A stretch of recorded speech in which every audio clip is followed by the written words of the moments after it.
The Clairvoyance of Being Presses Limited, and we're back! New year, new background, new not sitting down, and new graphics, as you can probably tell by the thing that came before this. But it still is the same show, and we are going to be going through the UK all formats charts, graciously supplied by UKIE once again, and this week's new releases at the end of the show. But let's get going with the news. And the first story we're going to talk about today is the 3D Rudder VR controller, something I tried out at Gamescom in 2016, and I wrote about, what?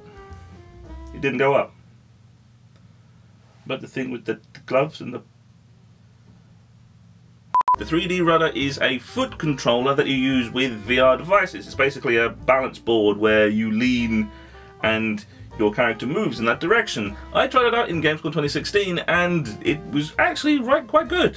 I actually quite liked it. But there is reason for bringing this up, and that is because CES. The latest version of the 3D Rudder, the Black Hawk version, has been awarded the 2018 Innovation Award. On accepting the award, the CEO of 3D Rudder said, "It is truly an honour to have received the CES 2018 Innovation Award for the 3D Rudder Black Hawk. The new design, including LEDs and foot straps, coupled with the active dead zone functionality, represents a step forward in the VR foot motion controller technology that we started developing 4 years ago, and a new standard for all VR accessories." CES is the big industry event going on at the moment, which goes along at the same time as Games Done Quick and Golden Globes. On the topic of awards, seamless segue, the nominees for the 2018 Game Developers Choice Awards, GDC, have been announced. In their release, there's obviously all of the nominees for all of the categories, but they also gave out some honorary mentions as well. So I'm just going to show them rather than read all of them out because there's way too many. There's the award for Best Audio, Best Debut, Best Design, Best Mobile Game, the Innovation Award, Best Narrative, Best Technology, Best Visual Art, Best VR AR Game, and of course, Game of the Year. The award ceremony itself is going to be held again at GDC in San Francisco, and it's going to be on Wednesday the 21st of March at 6:30 local time. From there we're going to move deep into the gaming industry with a release from the UK trade body TIGA, also known as the Independent Game Developers Association. To really oversimplify, they're kind of a trade union for game developers. And their release centered around another one of their surveys. They do quite a lot of those. It is a survey that says that the UK gaming industry for 2018 is set to grow, with the release specifically stating, "The Business Opinion Survey today shows that the industry is set to grow in 2018. 68% of respondents plan to grow their organisation's workforce over the course of 2018. 70% of business respondents believe that economic and business environment in the UK is favourable to the video game industry. However, a smaller proportion of games businesses plan to increase employment and investment in 2018 in comparison to last year's survey." I'm going to put a link to the whole release in the description so you can read it for yourself, but the TLDR to the whole thing is basically saying that UK businesses in the gaming industry are set to be okay.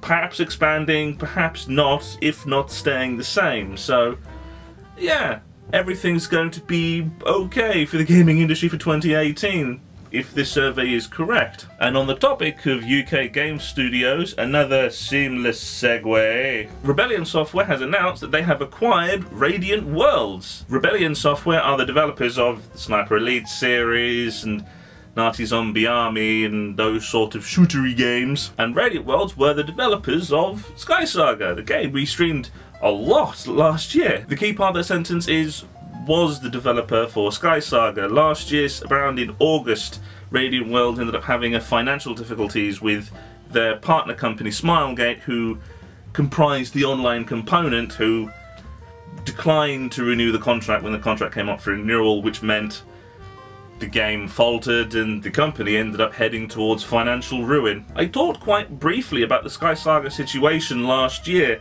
and I always thought there were basically three situations that could happen. The first and most drastic change of those three scenarios would be that the company would go bust, and that would be it for them. The second would be the scenario where the least amount of change, someone else would swoop in and fill the hole that was left by Smilegate. And the third option was precisely what happened. Rebellion Software has swooped in and acquired the company, and so now Radiant Worlds is now a Rebellion company, to the point where they're being renamed Rebellion Warwick. The amount of money that the company was purchased for is undisclosed, so don't ask. The reason why, even last year, I had that as a third option would be that the company would be purchased, but it is the end of Sky Saga, which is what has happened. In the release they say, Radiant Worlds will become Rebellion Warwick, joining Rebellion Liverpool as a sister studio to the company's headquarters in Oxford.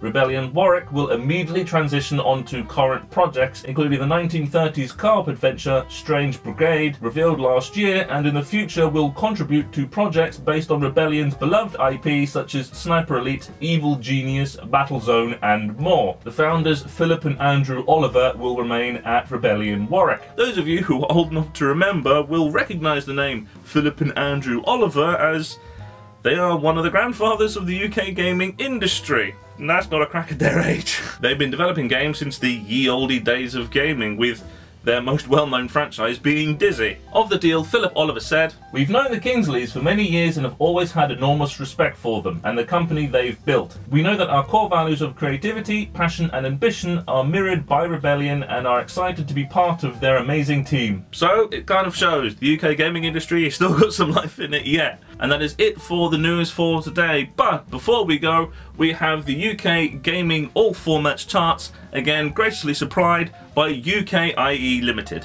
In the #1 slot this week is FIFA 18. You could definitely tell this is the UK gaming chart, or at least one that's not American, as FIFA manages to be #1. And as with the last year, you cannot kill the GTA 5, still remaining at 3rd. From there, it's mostly as is. There's not really much change as goes along. If there's a current event going on around it, like with Battlegrounds or Sims 4, yeah, they're on the top 20 again. And right before we go, here are the games that are going to be released this week. There's only 4 coming out. 3 of them are for the Switch, and they're re-releases. It's January, what else would you expect? Nothing's gonna... And that's it for this week. If you enjoyed the video, please do consider subscribing and sharing the video around, and I will see you next week for the next Press Rush.